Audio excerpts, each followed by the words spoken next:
meu nome é Fabiano Naspolini de Oliveira e você está ouvindo o podcast Game Design XP, o podcast feito para desenvolvedores que amam projetos de jogos.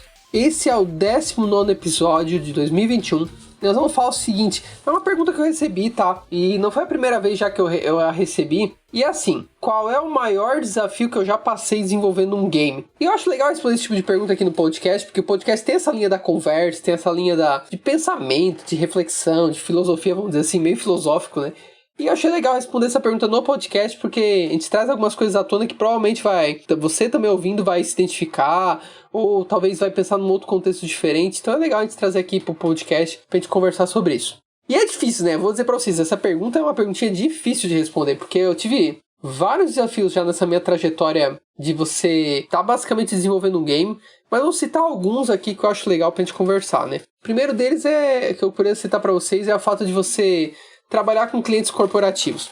Que é assim, gente, uma coisa é você fazer um jogo, você busca um jogo pra você, outra coisa é você fazer um jogo com alguém te dizendo o que tem que fazer. Pode ser um cliente corporativo, pode ser uma publisher, pode ser vários contextos, né? Mas quando você tem um cliente corporativo é o seguinte, ele vem aqui, ó, quero um jogo assim, assado, tal, e tu tem que fazer como ele quer, né?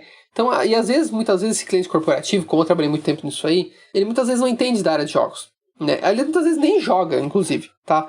Ele quer um jogo, mas ele jogou alguma coisa, jogou muito pouco, né? E aí ele quer buscar nisso em você. E é muito difícil isso, sabe? É um desafio, porque você tem que lidar com pessoas que não são da área de jogos. Muita coisa tu tem que cuidar com o jargão técnico, com a linguagem que tu fala. Tu tem que, às vezes, explicar pra pessoa que jogo é uma área, é um trabalho que exige profissional, que não é uma brincadeira, que não é sentar ali sentados e sair um jogo, que vale o esforço e o valor monetário dele, inclusive, tá? Porque muita gente, às vezes, vê o valor de um jogo e diz, meu Deus, não é tudo isso, achei que era mais barato. Quantas vezes eu fiz orçamento de jogo, né? Por exemplo, eu nunca esqueço uma proposta que eu fiz lá, daí eu dei cara, era um jogo, tinha um escopo grande, tinha narrativa, tinha uma coisa grandiosa, né? E basicamente custou num orçamento de 50 mil reais. E ainda vou dizer pra vocês, era um jogo barato, viu? Perto do porte ali, né?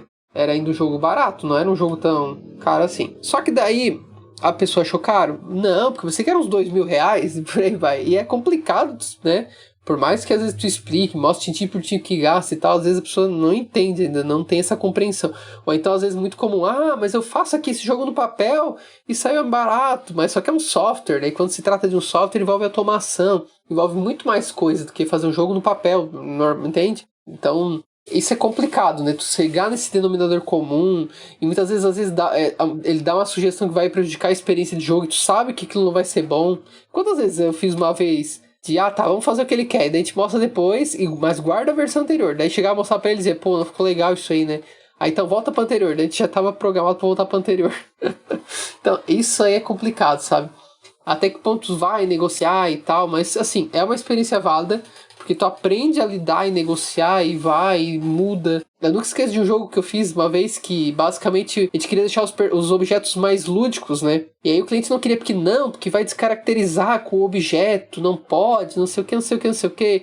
Aí eu cheguei no meio termo com ele e no fim a gente conseguiu manter os personagens tanto sem descaracterizar como caracterizados. Então isso é bem difícil, sabe? É uma coisa que é um treino que é uma coisa bem complicada quando a gente trabalha com esse tipo de público, com esse tipo de contexto. Outro desafio também que eu quero colocar aqui pra vocês, que foi o que eu senti agora ano passado, fazendo o Born Race, lidando com outras coisas. Mas como a gente tá falando de desenvolvimento de jogos, foi uma coisa que eu senti. Trabalhar pra mim em plena pandemia foi uma coisa difícil, tá? Porque eu tava sem contato pessoal com as pessoas, com a minha família principalmente, sem contato de um lazer envolvendo pessoas. E sem a coisa do virtual, porque pra mim, cara, o pessoal é importante, sabe? Ter o pessoal ali pra mim faz diferença. Isso pra mim me afetou bastante. Tanto que eu senti que não fui tão produtivo assim quanto eu seria em outros momentos. E isso aí foi uma coisa que eu senti muita falta, assim, e foi um desafio pra mim, sabe? Trabalhar com essa pressão, além de ter essa coisa de pandemia acontecendo, realmente foi uma coisa nova, foi inusitada, que eu nunca tinha passado e foi um desafio também. Tá? Acho que de certa forma cada um de nós foi afetado por isso, né? E a gente acabou tendo levado isso como um desafio para o nosso trabalho. Jogos, desenvolvendo um jogo não foi diferente. Então isso para mim foi um desafio também. Outra questão também é fazer um jogo para Steam, né? Foi o primeiro jogo que eu fiz. Também foi um jogo que eu tive que assumir mais funções que eu já tive em outros projetos. Porque eu nunca fui, por exemplo, programador dos meus projetos. Entende? Eu fui no do livro-jogo.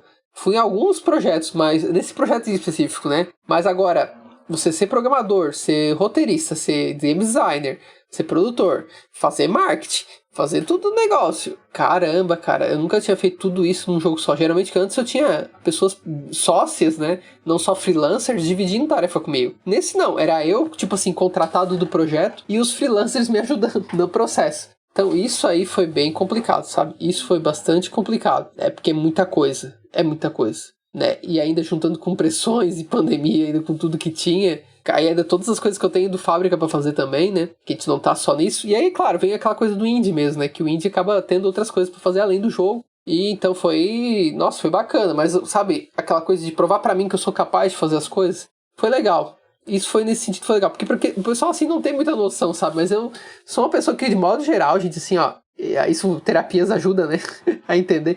Mas eu sou uma pessoa que não tem uma autoconfiança muito alta, não. Sabe? A minha tendência é mais ter autoconfiança baixa, não alta. Então, às vezes, o pessoal fala pra mim, assim, coisas do tipo, Fabiano, pô, tu é um game designer muito bacana, muito bom, não sei o quê. Eu, às vezes, custo acreditar nisso, entende? Mas eu sei que isso é de mim, entende? É da minha consciência. Entende? Que, eu sei que... Eu falo pra mim mesmo, assim, Fabiano, pô, tu já é um cara que tem um portfólio de jogos, já tem uma experiência. Realmente, tu é um game designer que tem um valor nesse sentido, entendeu? Pensa nisso também, porque a tendência minha não é pensar assim. Se for parar pra pensar. Eu acho que isso é de cada pessoa também, das vivências que a gente teve, enfim. Né? Tem pessoas que já é o contrário, às vezes é até autossuficiente, se acha pra caramba. Né? Mas é importante a gente ter essa consciência e se enxergar e pensar nisso, né? Mas foi legal, esse projeto pra mim foi importante também nisso, pra me provar pra mim que, olha, se eu botar pra mim isso e fazer, eu vou ser capaz de realizar, né? Então, pra você que às vezes se sente assim, fica tranquilo, cara. O importante é você se conhecer e pensar nisso, porque isso vai bater uma hora em cada um de nós, tá?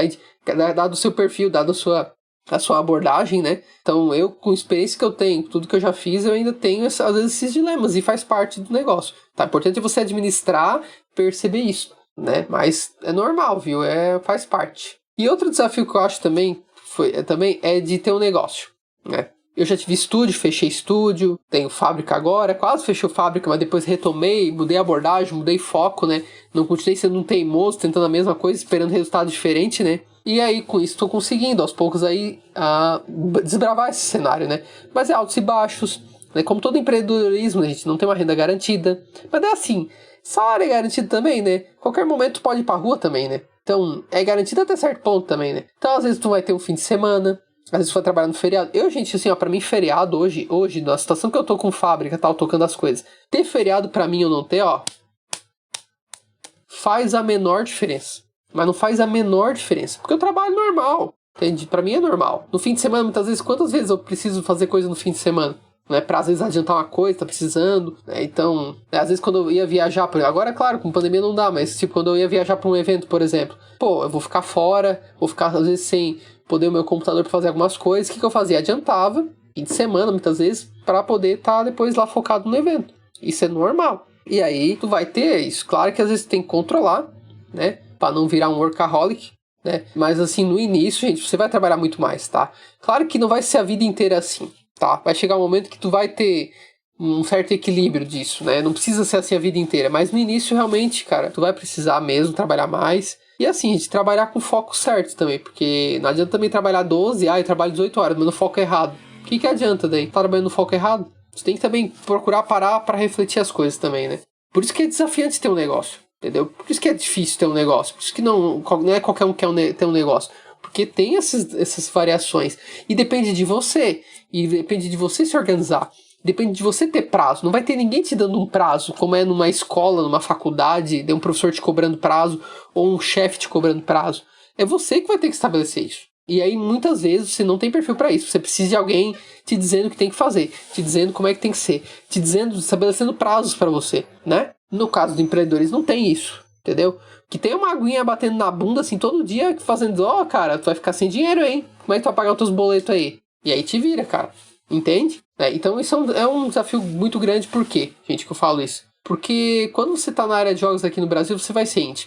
E provavelmente você vai ter que pensar em alguma forma de empreendimento, vai ter que empreender, né? Porque empreender não é necessariamente ter uma empresa, tá? Mas o fato de você publicar um jogo mesmo como pessoa física, você já tá empreendendo. Empreender é você planejar algo, ir lá e realizar e concretizar esse negócio, entendeu? Isso é empreender, né? Colher resultados, enfim.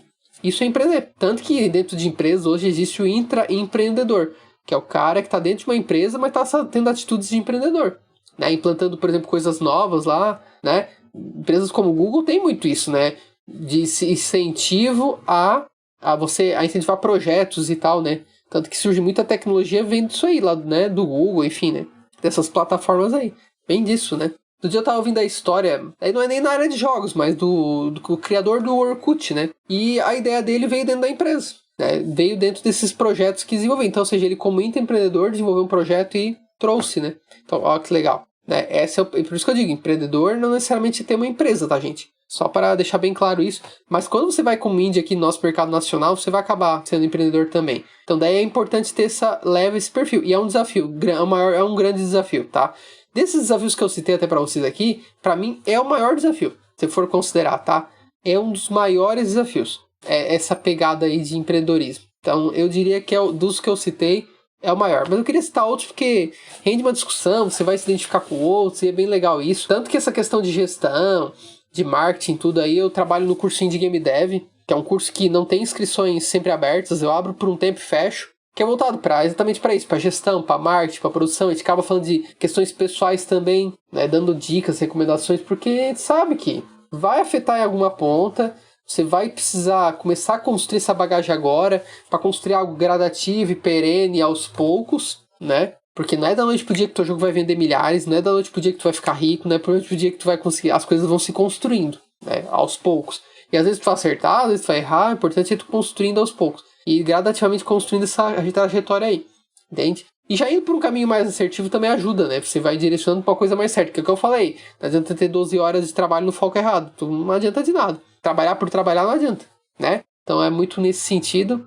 Então é por isso que eu até trabalhei essa ideia desse curso por isso. Porque é pra ajudar essa galera exatamente nesses primeiros direcionamentos. Porque depois, cara, é seguir o fluxo e ir adaptando conforme cada contexto. E aí você, gente, quer aprender um pouco mais de game design? Tem o meu e-book gratuito Segredos para Games Viciantes, que tá lá no fabricadejogos.net, para te baixar de graça e aprender um pouquinho mais de game design, tá? E eu já aproveito também para perguntar qual que é o seu maior desafio ao fazer um jogo. Qual é o teu maior desafio? Conta pra mim que vai ser bem legal pra gente trocar uma ideia, tá certo? Espero que essa divagação minha aqui ajudou você a refletir também. E com isso, vamos aprender mais aí aqui no podcast Game Design XP, tá certo, gente? Um abraço então, gente, e até o nosso próximo episódio. Vamos nessa, até mais!